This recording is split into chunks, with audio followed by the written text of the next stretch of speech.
satu tangkinya itu berapa, Bapak? Satu tangki itu macam-macam.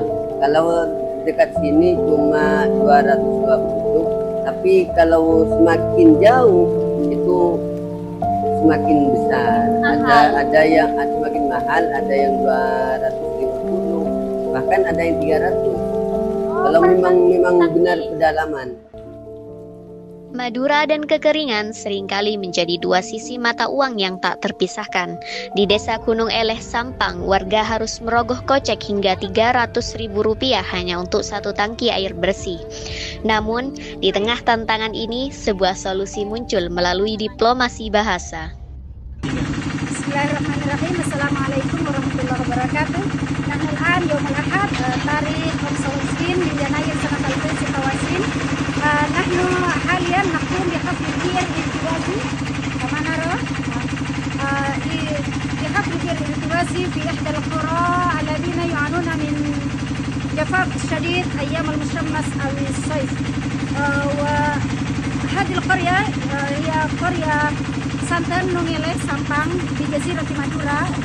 Minggu 25 Januari 2026, tim mahasiswa pendidikan Bahasa Arab UIN Madura yang dipimpin oleh Ibu Maisaroh meninjau langsung proyek pengeboran sumur di lapangan.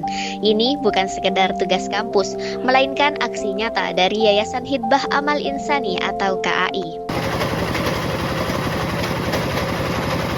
Halo, sekarang kita lagi ada di Desa Gunung Eleh. Ngapain kita di sini? Kita di sini lagi bantuin masyarakat desa yang lagi kekeringan untuk ngebor sumur. Nah, di situ ada sumurnya, ngebor lagi proses. Langsung saja kita untuk wawancara mereka gimana sih prosesnya. Ikutin kita ya.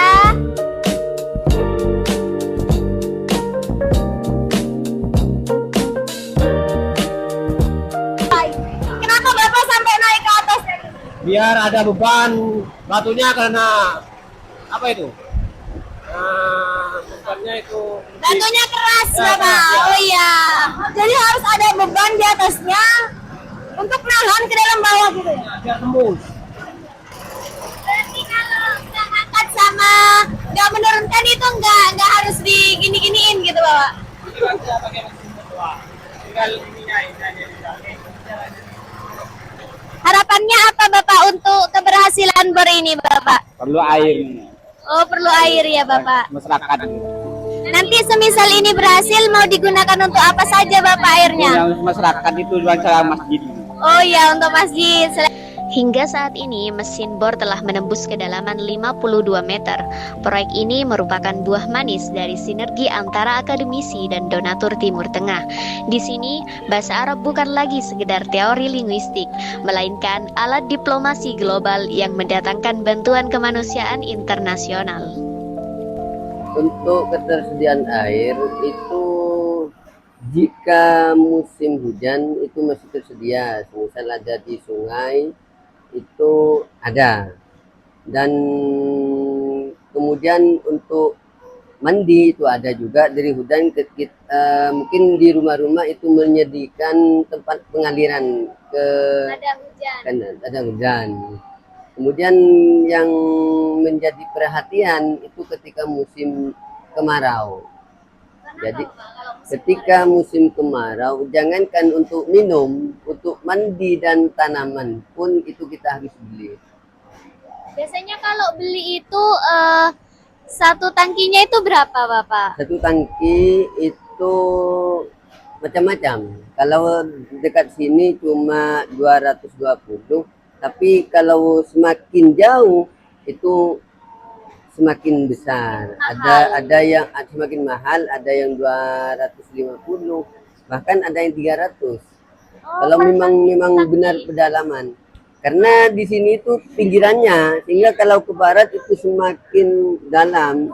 Artinya penduduknya itu jalannya itu semakin sulit untuk mendapatkan air. Yayasan KAI sendiri telah membangun 15 titik sumur bor di wilayah krisis air di Madura. Antusiasme warga desa Gunung Eleh sangat luar biasa. Mereka bahu-membahu membantu proses pengeboran demi mendapatkan akses air yang akan mengalir hingga ke masjid di sekitar. Dari sumber tersebut itu sudah menyediakan, tapi kita bayarnya itu ke seseorang yang sudah punya tangki. Misal ada orang kaya itu punya tangki, itu mereka usahanya di perairan itu, sehingga kita bayar ke mereka.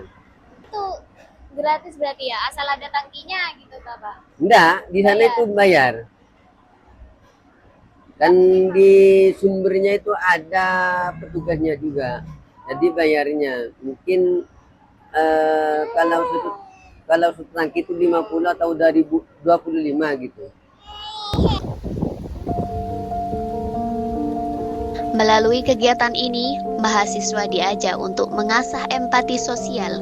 Bahasa Arab terbukti mampu menjadi jembatan solidaritas untuk membantu masyarakat lokal keluar dari kesulitan ekonomi akibat krisis air.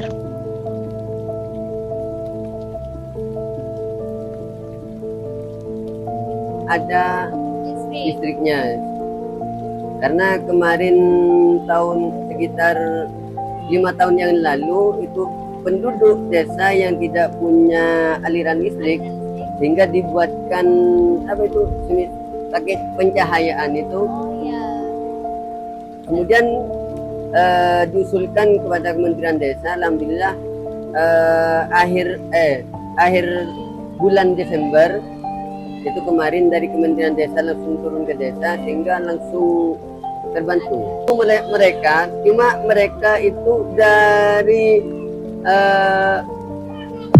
ketika calon bupati kan yang mereka menjadi siasat itu air, sehingga satu saat nanti jika saya jadi itu air yang pembenahan pertama. Namun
sudah ada berapa ini Pak selang yang dimasukkan ke dalam?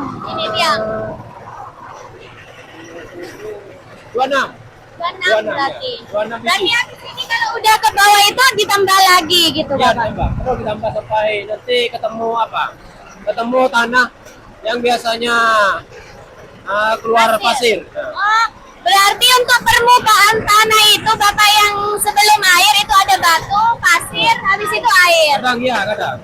Tapi tergantung rezeki kita.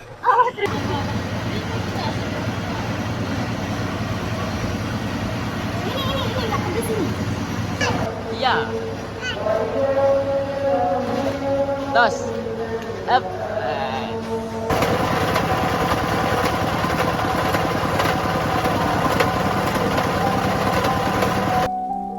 Dari ruang kelas menuju pengabdian masyarakat, sinergi ini membuktikan bahwa ilmu pengetahuan akan jauh lebih bermakna saat ia mampu menjadi mata air kehidupan bagi sesama.